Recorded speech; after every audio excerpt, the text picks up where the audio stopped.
성도 여러분 반갑습니다. 한 주일 동안 잘 지내셨나요? 네, 우리 앞뒤 좌우로 인사해 보겠습니다. 당신이 있어 행복합니다. 이렇게 인사하겠습니다. 네, 우리 한 번만 더 인사하겠습니다. 말씀이 좋습니다. 이렇게 인사하겠습니다. 우리 팔복에 대해서 생각해 보고 있습니다. 내 안에 들어온 하나님 나라라는 제목으로 계속 팔복에 대해 살펴보고 있는데요. 오늘은 네 번째 시간으로 온유한 자의 복에 대해서 좀 생각해 보려고 합니다. 저희 집에 검정고시로 고등학교에 들어간 아이가 하나 있습니다. 지금 이제 대학생인데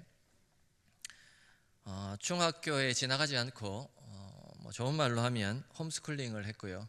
그냥 하는 말로는 열심히 놀았습니다. 놀다 지쳐가지고 친구가 너무 없어가지고 친구 사귀려고 고등학교 가야 되겠다 해가지고 고등학교를 갔습니다. 제 딴에는 미국에서 걔가 이제 4년 있었거든요. 제가 이제 공부할 때 있어가지고 영어도 좀 하고 가끔씩 저보고 영어 못한다고 막 놀리고 그러는데요. 근데 이제 얘가 제 딴에는 좀 꽤 실력이 되는 걸로 생각을 했습니다. 뭐 검정고시 치고 이러면서 이제 뭐 점수가 나오니까 이제 이렇게 생각했겠죠. 근데 그 생각이 언제 깨어졌을까요? 자기 딴에서 실력이 괜찮다고 생각했는데 고등학교 가서 1학년 1학기 중간고사 되기 전까지 자신감이 충만했어요. 그런데 중간고사 딱 치고 난 다음에 확실히 알게 됐어요. 자기 실력이 어떤지를 알게 됐어요. 바로 시험 치고 난 다음에 깨닫게 됩니다. 여러분, 혼자 있을 때는 몰라요. 알 수가 없습니다. 혼자 공부할 때는 꽤 괜찮은 줄 알았는데 학교 가보니, 무리 속에 들어가 보니 그제서야 비로소 자기 실력을 알게 된 겁니다. 위치가 드러나요. 실력이 드러납니다. 우리 신앙도 그렇습니다. 혼자 신앙생활할 때 주일 와서 예배드리고 할 때는 내가 들은 그대로 사는 줄 알아요. 그래서 괜찮은 줄 압니다. 자신의 영적인 실력이 얼마나 되는지를 잘 몰라요. 그래서 좀 괜찮은 줄 알아요. 그런데 언제 그 실력이, 영적인 실력이 드러나는가? 소그룹에 들어가 볼 때 비로소 드러나요. 구역에 들어가고 전도회에 들어가서 여러 사람을 만나면서, 나와 다른 사람들과 환경들을 만나면서 그제서야 내 신앙의 인격과 상황이, 실력이 어떤지를 비로소 알게 됩니다. 내가 영적으로 이 정도 실력이었구나. 그걸 알게 된다는 거예요. 근데 오늘 왜 이야기를 하는가? 온유한 자의 복이 바로 그것을 가늠하는 복이기 때문에 그렇습니다. 영적인 실력이 드러나는 때 언제이고 어떻게 해야 하는가? 온유한 복이 우리에게 가르쳐 줍니다. 오늘 이 온유한 복에 대해서 우리 두 가지로 생각해 보겠습니다. 첫 번째는 온유한 자의 복은 타인과의 관계를 바르게 할 때 얻게 되는 복입니다. 언제 얻게 되는 복이라고요? 다른 사람, 타인과의 관계를 바르게 할 때 비로소 얻게 되는 복이 온유한 자의 복입니다. 우리 5절을 한번 읽어보도록 하겠습니다. 5절입니다. 온유한 자는 복이 있나니 그들이 땅을 기업으로 받을 것이며. 우리는 계속해서 팔복에 대해서 살펴보고 있습니다. 지난 시간에 말씀드렸듯이 8가지 팔복, 8가지 복은 하나만 얻고 하나는 얻지 않고 이런 게 아니고 모두를 한꺼번에 얻어야 되는 복이 팔복이고, 그래서 순서를 따라서 얻게 되는 복이 팔복입니다. 그래서 다 얻어야 되는 복이에요. 제일 먼저 첫 번째 복이 뭐였습니까? 심령이 가난한 자는 복이 있나니. 심령이 가난한 자의 복입니다. 심령을 가난하게 해서 비우고 또 비워가지고 가난하게 되어서 마음 거지가 되어서 거기에 하나님을 채울 때 비로소 하나님 나라를 보게 되는, 하나님 나라가 내 안에 들어오게 되는 복을 얻게 된다 했습니다. 그런데 그렇게 비우고 하나님으로 채우려고 할 때, 비울 때 문제가 생기죠. 불쑥불쑥 내 마음의 욕망과 죄가 툭툭 튀어나오죠. 그래서 나는 왜 이렇게 안 되는가? 나 자신을 보고 애통해 하게 되는데 그 애통할 때 비로소 하늘의 위로를 받게 된다고 지난 시간에 우리 살펴보았습니다. 여기까지가 지난 시간까지예요. 그 다음이 온유한 자의 복입니다. 여러분, 사실 애통할 때 누구와 누가 만나는 겁니까? 나와 하나님과만 만나요. 그래서 내 죄를 직면하고 혹은 나의 부족함을 깨달을 때 하나님께 내려놓고 애통해야 하는 거, 이것도 쉽지는 않지만 그래도 그건 할만해요. 나의 안타까운 모습을 보고 가슴을 치고 하나님께 애통하는 건 할 수 있습니다. 그건 그래도 그나마 이거에 비하면 아무것도 아니에요. 뭐에 비하면요? 누군가가 나의 부족하고 연약하고 잘못된 것을 지적해 줄 때 그때랑은 완전히 달라요. 타인이 남이 나의 잘못에 대해 말하는 건 참는 게 정말 어렵습니다. 되게 용납을 못해요. 한창 보이스피싱이 사회적인 문제를 일으킬 때였습니다. 어떤 엄마에게 보이스피싱 전화가 온 거예요. 누구누구씨 맞습니까? 이 억양을 들어보니까 이 우리나라 말씨가 아니고 이 북한 말투가 있는 거예요. 그래서 보이스피싱인가? 이런 생각을 한 거예요. 이제 그러면서 그래도 혹시나 싶어가지고 전화를 계속 받았습니다. 따님 있으시죠? 네. 따님이 저희랑 있거든요. 무슨 말씀인지 아시죠? 어떻게 해야 될지 아시겠죠? 그러니까 이제 조금 긴장을 하기 시작합니다. 근데 아니나 다를까 뭐가 깨지는 소리가 나더니 여자 비명 소리가 막 들려요. 그러니까 가슴이 절컹 내려앉습니다. 저쪽 편에서 이러는 겁니다. 따님이 늘씬하게 생기셨죠? 어떻게 하는지 아시죠? 이렇게 얘기하는 겁니다. 그러자 이 엄마가 이야기합니다. 우리 딸 아닙니다. 또 끊었다는 거예요. 무슨 말입니까? 자기 딸은 늘씬하지 않다는 거죠. 자, 그런데 이 이야기를 저녁에 딸을 만나가지고 이야기합니다. 내가 큰일 날 뻔했어. 그런데 늘씬하다고 이야기할래 네 아니라고 끊었어. 괜찮지? 여러분, 그 딸이 어떻게 반응할까요? 아유, 그러게 내가 늘씬했으면 큰일 날 뻔했네. 뚱뚱하니 정말 다행이야. 이랬겠어요? 아닐 겁니다. 서운하게 생각할 거예요. 열애아홉은 기분 나빠할 겁니다. 아무리 그게 사실이라도 나의 부족하고 연약한 것들, 아픈 것들을 지적할 때 좋아하는 사람은 아무도 없습니다. 누군가 나의 부족함을 지적해 줄 때, 교정할 때, 잘못을 고치려 할 때 좋아서 듣는 사람 별로 없습니다. 다 싫어해요. 특별히 나의 심각한 죄, 나의 악함에 대해 지적해 주는 사람이 있다. 그럴 때 부드럽고 따뜻하게 말한다. 굉장히 드뭅니다. 그런데 그때 그 지적을 나를 향해서 신랄하게 쏘아붙일 때 그 사람을 부드럽고 따뜻하고 부드럽게 대하는 걸 온유함이라고 말하는 것입니다. 저의 첫째 아들 이름이 온유입니다. 제가 그래서 조금 알아요. 이 온유, 따뜻할 온자에 부드러울 유자를 씁니다. 따뜻하고 부드럽게 대하는 거예요. 근데 지금 성경에서 온유를 이야기할 때 다 좋고 기분 좋고 흔쾌히 말할 수 있는 상황에 온유하라고 이야기하는 걸까요? 그렇진 않을 겁니다. 그죠? 온유하지 못한 때, 내가 따뜻하지 못하고 부드럽지 못한 상황을 만났고 누군가 이야기를 했는데 그때 그럼에도 불구하고 따뜻하고 부드럽게 말하는 것, 대하는 것, 그런 태도를 온유함이라고 말하는 겁니다. 근데 주로 언제 그래요? 남이 나에게 기분 나쁘게 말할 때, 마음 상하게 할 때, 힘들게 할 때, 그때죠. 그때도 부드럽고 따뜻하게 대할 수 있는 자세, 그게 온유입니다.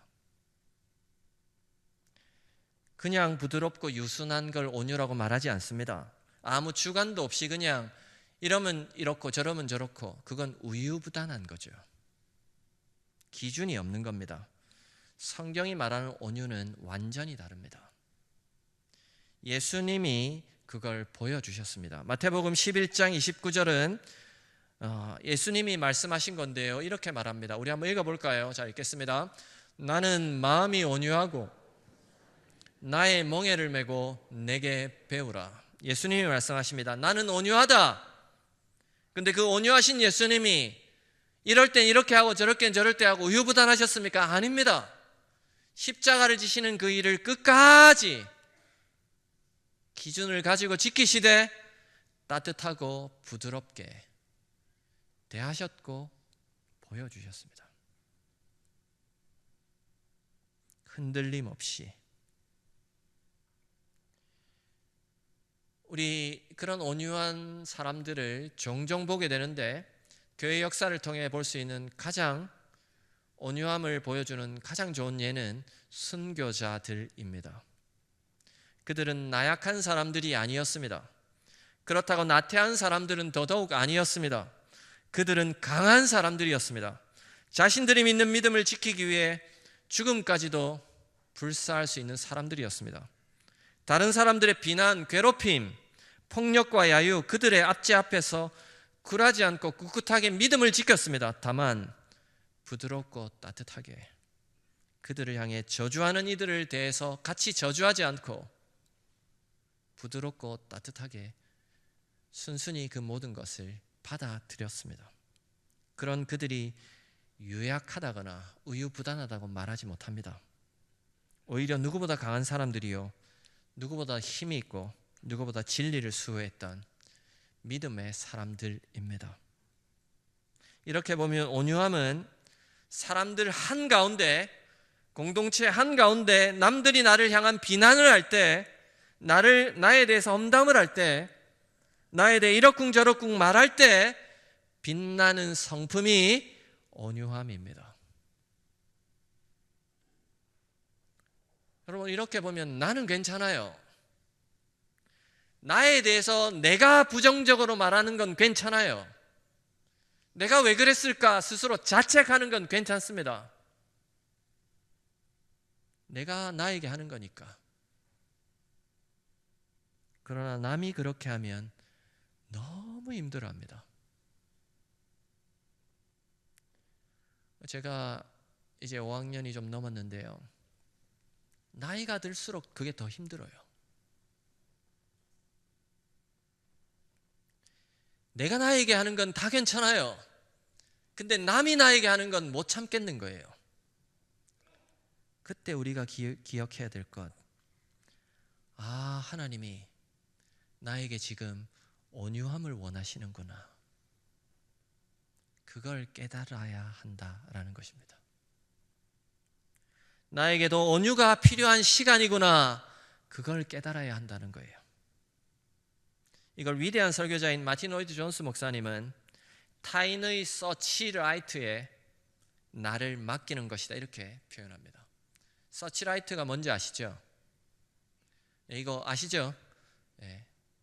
어두울 때 쫙 비치는 거죠. 어두운 밤 잘 안 보이는데 열쇠를 잃어버렸다면 이리 비추고 저리 비추고 다 비춰서 끝내는 찾아내잖아요.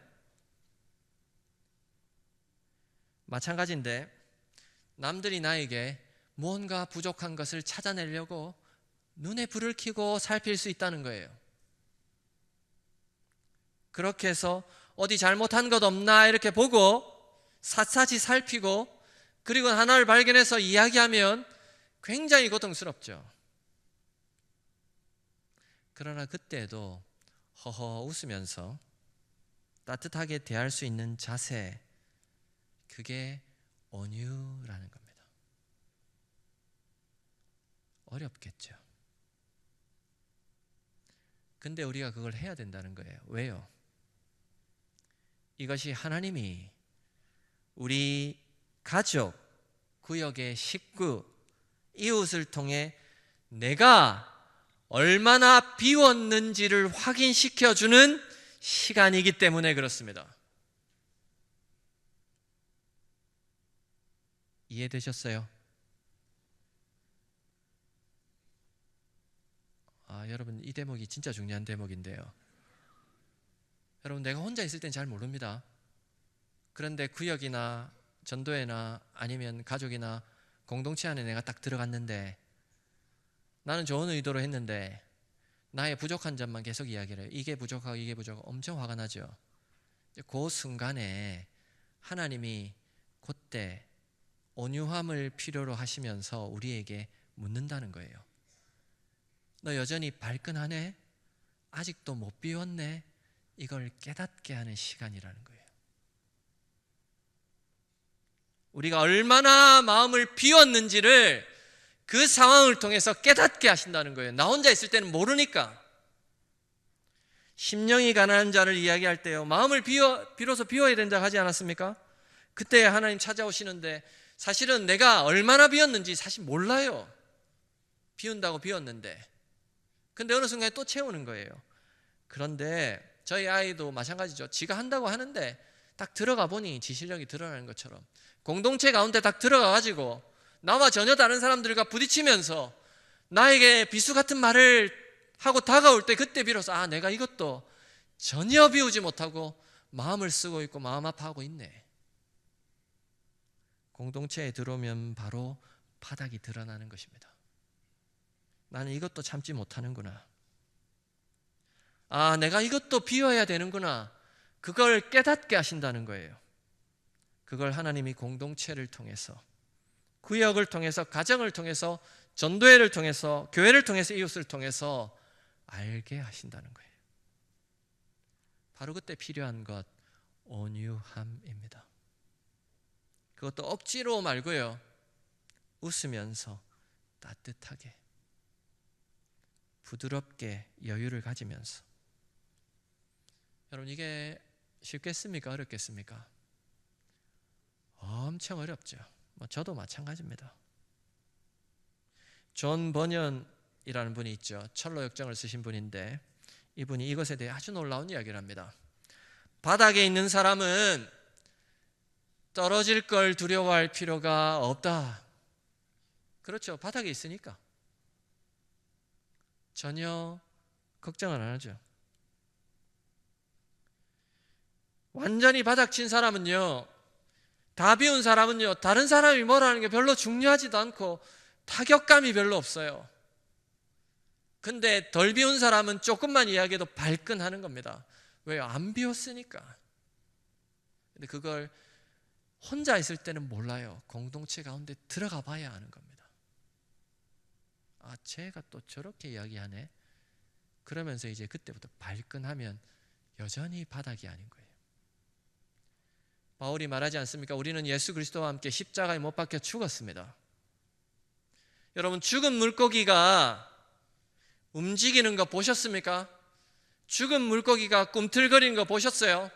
꿈틀거리는 이유는 살아있기 때문에 그렇습니다. 누군가가 나에게 자극을 할 때 발끈하는 이유는 아직도 여전히 죽지 않고 살아있기 때문에 그런 겁니다. 절하고 예배도 아니고요. 이게 너무 힘들죠. 이야기하면 발끈하고 조금만 마음 상하는 행동에도 바로 달려들고 그러면 한참 남은 것입니다. 죽어야 합니다. 버려야 돼요. 비워야 비로소 하나님으로 채울 수 있고 공동체 속에 누가 이야기를 해도 발끈하지 않습니다. 그걸 혼자 있을 때는 몰라요. 그런데 언제 아는가? 나와 다른 이웃들이 공동체 속에 들어올 때, 구역 속에서, 전도회 속에서 알게 되는 것입니다. 그러니 성도 여러분, 나에게 듣기 힘든 말, 견디기 어려운 상황을 만드는 타인이 있다면, 가족이나 구역 식구나 이웃이 있다면 그 사람을 통해서 하나님이 여전히 내게 바닥을 보여주시는구나 생각하시면 거의 맞을 겁니다. 사실 말은 이렇게 해도 쉽지 않죠. 그래서 이게 온유라는 게요, 성령의 열매입니다. 내 힘으로 잘 안 돼요. 성령의 은혜를 구하고 온유하도록 계속해서 나를 연단시킬 때 어느 순간인가 조금 더 부드럽고 따뜻하게 대할 수 있게 됩니다. 그리고 어느 순간인가 성령의 열매가 우리 속에 맺혀지는 거예요. 바닥에 있는 사람은 떨어질 걸 두려워할 필요가 없습니다. 아직도 두려워하는 이유는 내가 아직 바닥이 아니기 때문입니다. 덜 비었기 때문이에요.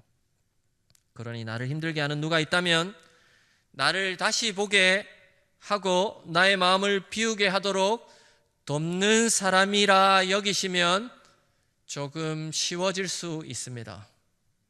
다시금 온유하도록 애써가는 저와 여러분이 될 수 있기를 바랍니다. 1부보다 낫네요. 1부에 아멘을 잘 안 하시더라고요. 부담스러워가지고. 온유함을 함께 배워가는 저와 여러분이 될 수 있기를 바랍니다. 둘째로요, 온유한 자의 복은 그렇게 온유해지면 뭘 받느냐? 하나님 나라를 상속받는다는 거예요. 아니 목사님, 심령이 가난한 자는 천국이 저들의 것이라고 했는데 똑같은 거 아닙니까? 맞습니다. 같은 겁니다. 땅을 기업으로 받는다는 땅을 상속받는다는 거예요. 그 땅은 다른 곳이 아니라 하늘의 땅을 말합니다. 하나님 나라를 상속받는다는 이야기예요. 그게 뭐가 특별하다고 그럽니까? 다르다고 그럽니까? 아닙니다. 다르지 않아요. 지금 이 팔복은 반복해서 이야기하는 겁니다. 하나님 나라 백성은, 하나님 나라를 소유한 사람은 심령이 가난한 것에서 시작해서 자기 죄로 애통하고, 그리고 잘 비워지지 않을 때 주변의 나의 부족함을 공동체 속에서 경험하고 알고 누군가 이야기해 줄 때 그 진저리 치는 그 상황 가운데 오히려 부드럽고 따뜻하게 대하면서 자신을 계속해서 비워가는 사람만이 하나님 나라 백성이 될 수 있다라고 말하는 것입니다. 그리고 그런 이들에게 하나님 애통할 때 위로를 주시고, 같은 맥락에서 전에는 하나님 나라가 하나님 나라에 내 이름으로 된 땅 한 평 없었는데 온유한 자가 되면 그 하늘의 땅을 얻게 된다는 놀라운 진리를 우리에게 말해주고 있는 것입니다. 여러분, 그런데요, 잘 들어보세요. 많은 분들이 이 땅의 땅을 저 하늘의 땅보다 귀하게 여겨요. 많이 생각합니다.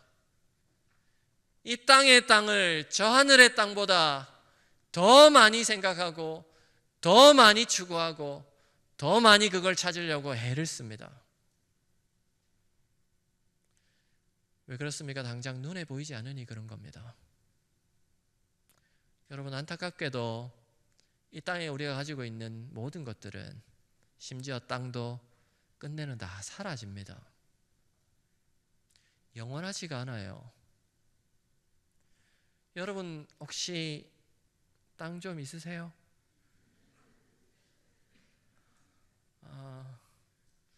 여러분 한번, 이건 상상은 마음대로 하는 거니까 땅을 좀 가지고 있다고 생각해 보세요. 벌써 기분이 좋죠? 저도 땅 한 평 없는데요. 근데 여러분, 만일에 어떤 땅을 여러분이 지금 가지고 있다고 생각해 봅시다. 그 땅을 어느 시점에서 가졌을 거예요. 근데 그 땅 100년 전에도 여러분 것이었겠습니까? 아닐 겁니다. 혹여 지금 땅을 가지고 계신 분들, 100년 전에 여러분 명의로 되어 있는 여러분 땅이었어요? 아닐 겁니다.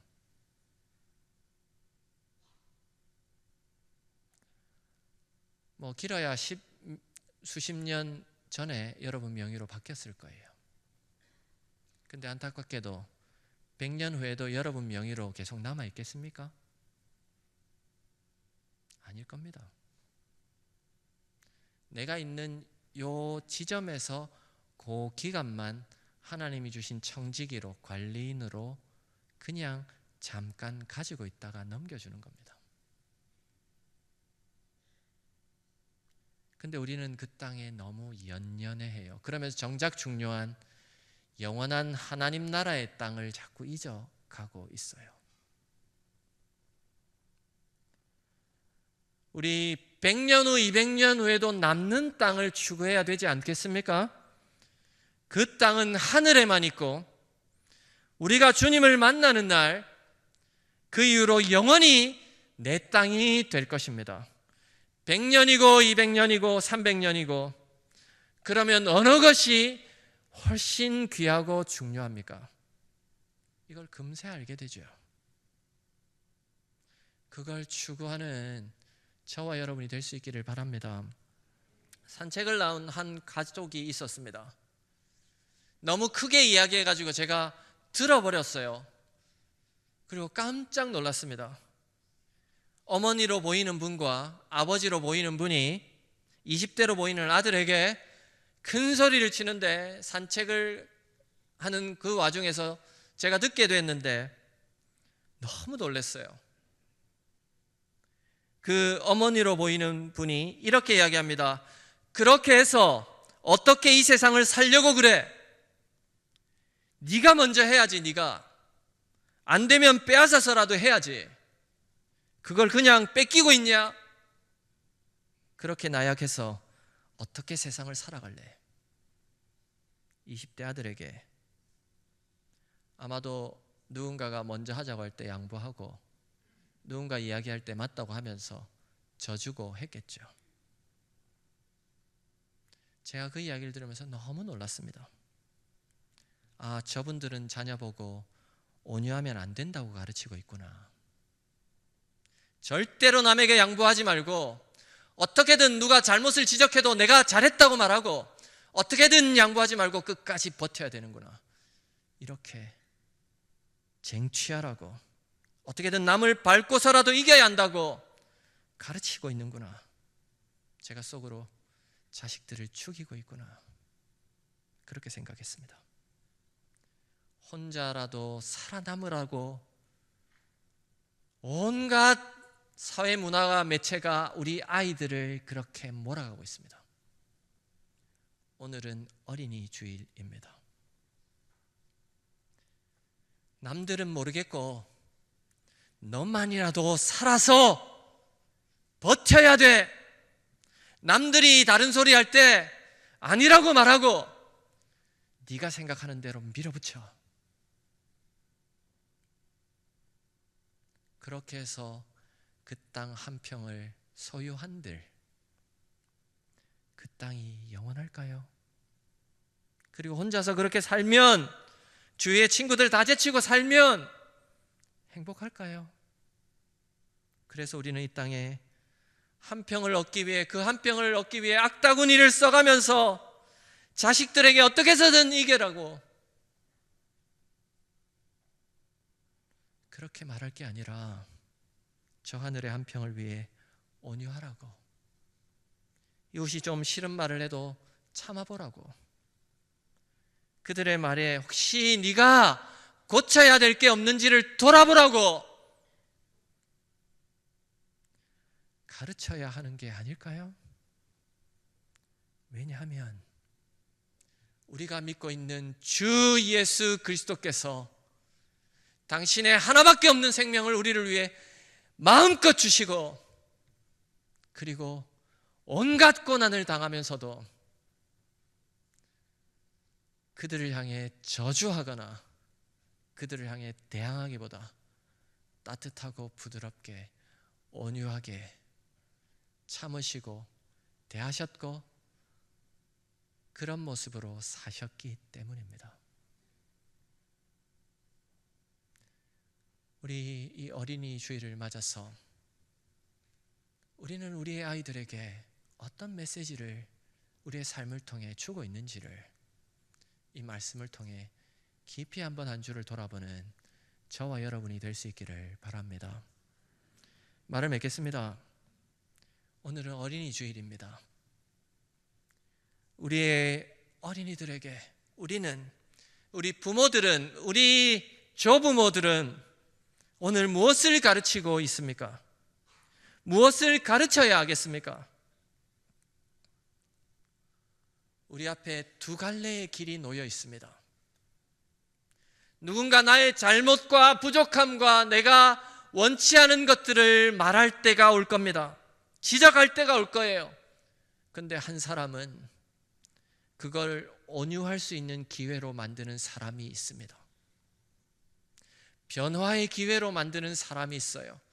혹여 이 모든 상황을 통제하시는 하나님이 혹여 이 공동체 가운데 누군가를 들어서 내가 아직 비우지 못한 것을 깨닫게 하시는 건 아닌가라고 묻고 자신을 변화시킬 수 있는 사람으로 바뀌는 그런 사람이 있을 수 있습니다. 반면에 다른 한 사람은 내가 뭐 잘못했어? 그러는 너는 잘했어?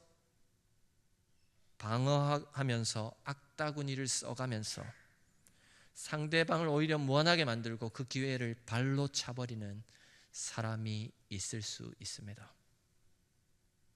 한 사람은 온유함을 얻고 다른 한 사람은 성숙할 기회를 차버리는 것입니다. 성도 여러분, 오늘 어린이 주일을 맞아 우리는 우리 자녀들에게 무엇을 가르쳐야 할까요? 세상은 남을 밟고 살아도 쟁취하라고 가르칩니다. 혹여 나는 이 땅의 그 한 평의 땅을 위해서 너도 그 온유함을 버리고 독해져야 한다고,